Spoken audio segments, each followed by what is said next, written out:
అందరూ లక్ష్మీ కటాక్షం కోసం ప్రాకులాడుతుంటారు. కానీ ఆ తల్లి ఇచ్చే ఐశ్వర్యం వెనుక ఉన్న అసలు రహస్యం మీకు తెలుసా? విష్ణుమూర్తి ఆ తల్లికి ఇచ్చిన వరంలో ఒక అద్భుతమైన మెలికు. ఒకనాడు లక్ష్మీదేవి స్వామివారిని సేవించుకుంటూ, నేను కోరుకున్న వారికి ఎంతైనా ధనాన్ని ఇచ్చే అధికారం నాకు ప్రసాదించండి అని కోరింది. స్వామివారు సంతోషించి తథాస్తు అన్నారు. కానీ అక్కడ ఒక చిన్న నియమం పెట్టారు. లక్ష్మీదేవి ఎంత ఐశ్వర్యాన్ని ఇచ్చినా విష్ణుమూర్తి తలచుకుంటే దాన్ని మరుక్షణం వెనక్కి తీసుకోగలడు.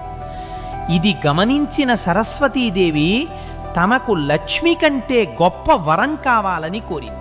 అప్పుడు స్వామివారు, తల్లి, నీవు ఇచ్చే జ్ఞానాన్ని మాత్రం ఈ సృష్టిలో నేను కూడా వెనక్కి తీసుకోలేను అని వరం